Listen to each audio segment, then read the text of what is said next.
Iran has categorically rejected the alleged reinstatement of the UN Security Council resolutions that were terminated under Resolution 2231. Foreign Minister Abbas Araghchi stressed that neither Iran nor any UN member state is under any obligation to comply with such illegal measures. Araghchi made the remarks in a letter to the UN chief and the president of the Security Council. He stressed that attempts by the E3 and the US to revive terminated resolutions are legally baseless and politically and morally unjustified. Araghchi said the unlawful military actions by Israel and the US against Iran's nuclear facilities have rendered the terminated resolutions obsolete.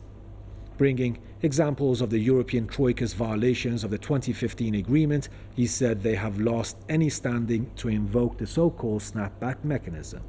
He urged the UN chief to ensure that Western states do not misuse the Secretariat for political coercion against Iran because it would undermine the credibility and neutrality of the UN.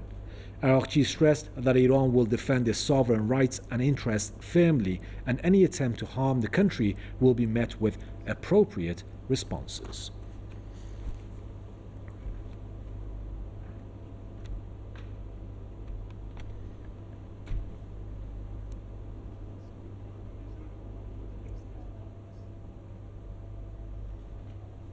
Now, to talk more on this in a special coverage, we are joined by Mr. Rick Sterling, investigative journalist, joining us from Berkeley, US, and also we have Mr. Tony Gosling with us. He's an historian and investigative journalist joining us from Bristol, UK. Gentlemen, nice to see both of you again. Mr. Sterling, let's begin with you from the left to the right.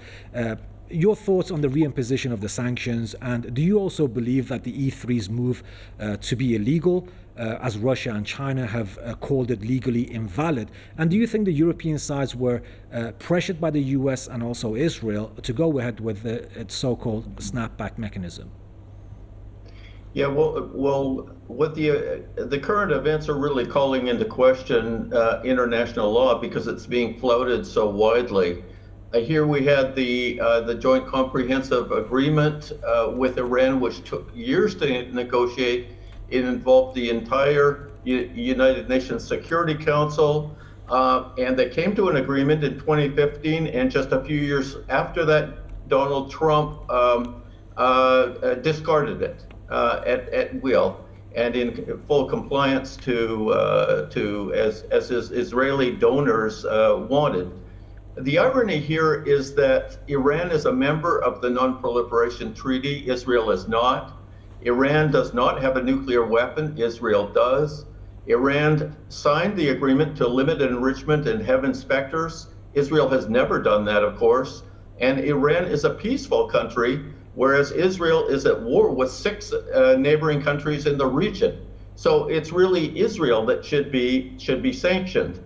And regarding the moral issue, we recently have an interview with one of the foremost United States diplomats, Ambassador Chas Freeman. He was the lead negotiator with China when President Nixon went to China. So he negotiated with Mao Zedong, he negotiated with Fidel Castro. He was ambassador to Saudi Arabia. He was Assistant Secretary of Defense. And what he's saying now is that, quote, the West has lost all its moral standing.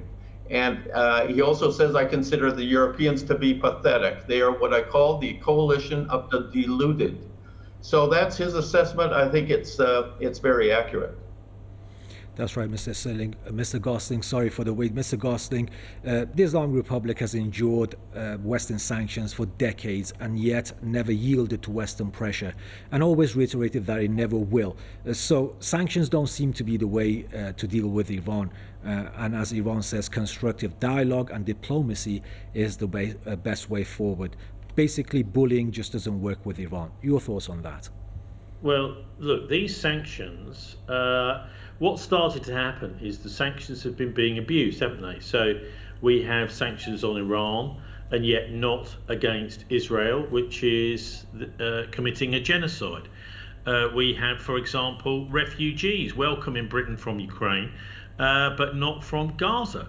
So all these sorts of international measures are being abused. So I think what we'll start to see, well, we are seeing this already, in fact, is the invalidation of the United Nations. So there's a vote at the UN Security Council, but there are only certain parts of the world, mainly the United States and the European Union, who will implement those sanctions. The rest of the world won't. Now, in the old days, if a country did violate sanctions, then they would suffer terribly because of trade, maybe trade lost, as the United States would punish them, or European countries would punish them for breaking the sanctions. But as the world fractures into these two sides in a potential World War III, economically, each side is just doing its own thing. So, for example, the Russian economy has been doing quite well, actually, even though it's been under sanction. And so they can carry on trading if they disagree with this resolution at the UN Security Council, and they will. And of course they will, because it's an absurd thing to be sanctioning the Iranians. I'd also just like to share with Rick and your viewers that we've had a paper published here in Britain by Dr Chris Busby, who used to be on our radiation monitoring group for the British government here, which has looked at evidence that Israel may have used a neutron weapon in the decapitation strike in September last year against Hezbollah, which killed Nasrallah, his body apparently being found with very little actual injury. The idea is that these neutron weapons can penetrate into the ground with a conventional explosive and then fire a very powerful wave of neutrons through concrete, etc., to kill people. And the evidence has come back now that I don't entirely understand it myself, but the paper's been published, which suggests that the Israel are using these neutron weapons. So we have the absurd situation with a country that hasn't nuclear weapons, at least according to Tulsi Gabbard and the National Security Agency in the United States. So they are being sanctioned, but a country which is actually using nuclear weapons potentially isn't being sanctioned and not even being investigated by the international agencies. So you can see what the erosion of trust in these big international bodies like the UN, the International Atomic Energy Authority, etc., has meant that they are now considered by many parts of the world, and certainly by us, so many of us here in Britain, absurd. And I would also add that the British do know quite a bit about fighting Nazis, and Nazis it was that did a lot of the development work on nuclear weapons, that's for sure. And we also know a bit about the creation of the State of Israel. So I think there's quite a lot of people here in Britain who are very much supporting the Palestinians in their struggle, but also can see that Iran is being set up by these international bodies. And as those international bodies do this, such as the UN Security Council, such as the IAEA, then they become ridiculed here. So they're not taken seriously. And if this sort of thing starts to happen, they're clearly unbalanced, they're clearly biased, then international order can start to break down, which is why we're seeing so many other organizations, such as the Shanghai Cooperation Organization. In fact, Sergei Lavrov, the Russian foreign minister's speech at the United Nations earlier, was talking about this breakdown in international order. And if this is not halted right now, if we don't put an end to these absurd decisions, ridiculous, hypocritical decisions, then it makes a third world war more likely. That's right, Mr. Gosling. Mr. Skilling, coming back to you again, and the demands by the E3 or the US and Israel, for that matter, zero enrichment, no missile production of more than 400 kilometers, I believe, or so. How would a sovereign country like Iran accept such a demand? Basically, no advancement in civilian nuclear technology, and no missiles, no defense capability. As Iran says, they're just illogical and unfair demands, underlining that the E3 are not looking for peace, but rather confrontation. Yeah, I think that's very clear, and I think a lot of people around the world are very understanding of the Iranian position. After all, it was Israel and the US that have destroyed the possibility of negotiations and diplomacy.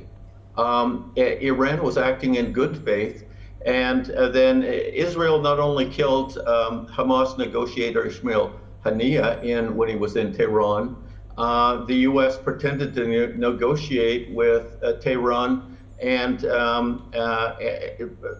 that was quickly followed by the Israeli attack on Iran. So it was almost like a two-team tag team with the United States lulling Iran and then Israel launching its unprovoked attack. So, but I think in the long run, the situation has changed dramatically. Obviously, Iran knows how to deal with sanctions. Another country that has been under severe sanctions by the U.S. is Venezuela, and Iran has provided tremendous support to Venezuela in their time of need. So I think the world is understanding of the Iranian position, and time is really on their side, because when it gets right down to it, the domination of the world by the West is quickly coming to an end. That's right, Mr. Seling. Mr. Gosling, coming back to you again. Iran's President Masoud Pezeshkian says Tehran will not allow IAEA inspectors to visit its nuclear sites after the activation of the snapback mechanism, which is from now on. Many are saying that Iran has always cooperated with the Atomic Agency, even after the 12-day war when Israel, backed by the US, attacked Iran. And yet the West still took a negative stance. So why should Iran continue with this? Well, you can understand anybody that remembers weapons of mass destruction in Iraq, the idea that the West might try to set up and fit up a country to have weapons of mass destruction when they don't. In fact, many military now, military people I've spoken to over the years here in Britain say, well, after the dodgy dossier about weapons of mass destruction in Iraq, us people that actually have to do the fighting can never trust the intelligence side again. And so that seems to be what's been going on with Iran. In fact, possibly even worse, in that as the Iranians have shown and proven what they're actually doing is not a nuclear weapons program, so those nuclear scientists have then been identified, tracked and assassinated. So you can understand why you might not trust an organisation like the IAEA. You've also got, haven't you, the way that the United Nations, not in this, just in this Security Council fashion, with this, blocking the Palestinians from coming to the United States to give their say, to have their say. So this, in all sorts of different levels, this is so utterly wrong. The bombing of a live nuclear plant, which is doing peaceful nuclear power separation of the isotopes of uranium, and then that can mean that radiation goes everywhere. This is the sort of thing the United States is up to. So it is incredible, really, that the UN is even still being hosted in New York, because the United States is quite clearly a major player in this war, and has been hosting a president of Israel, Netanyahu, whilst it refuses to host the representatives from the people who are being genocided. So we're seeing a breakdown in international order, really. I think the sort of thing that those that survived the Second World War and set these institutions up, including the International Convention on Human Rights, would be absolutely horrified to see the way that it's broken down in a similar way to the League of Nations did after the First World War and before the Second World War. And so we have to be absolutely awake to these major problems. It'd be interesting to see, by the way, what Pete Hegseth is up to next Tuesday, when he's bringing all these American military together in Virginia to have a secret confab. I've heard, by the way, this is a bit of an exclusive, that even retired military intelligence people from Britain are going over to that meeting. So it could be that there's a load of sackings in the US military, but it also could be that that there are secret plans for war, for extending war. So all eyes will be on that meeting next Tuesday. But look, back to the nuclear issue. Of course, there shouldn't be sanctions, and I don't even think that journalists around the world should call them sanctions. This is economic warfare. It's just one tool which is used now, as well as obviously killing people in hot warfare, cyber warfare. There is surveillance warfare from above. satellite warfare, taking out people's intelligence gathering. There are all these different forms of warfare. Most important in a way is the media warfare, psychological warfare, which are all part of the build-up to a major conflict. And of course, in the world of nuclear weapons, we just simply cannot be sanctioning that kind of conflict. And it does seem to me that the paralysis at the UN is at the heart of this, and the complicity of the mass media, particularly my old organisation, the BBC, in helping cover up Israel's nuclear weapons program, and possibly even, as I was saying, the use of neutron weapons in these assassination attempts. And the evidence is there if people are prepared to go and have a look at these controversial research papers. Right. Thank you, Mr. Sterling. Unfortunately, we're running out of time. I want to thank both of our guests, Mr. Rick Sterling, investigative journalist, joining us from Berkeley, US, and also Mr. Tony Gosling, historian and investigative journalist, joining us from Bristol, UK. Gentlemen, thank you for being with us on Press TV.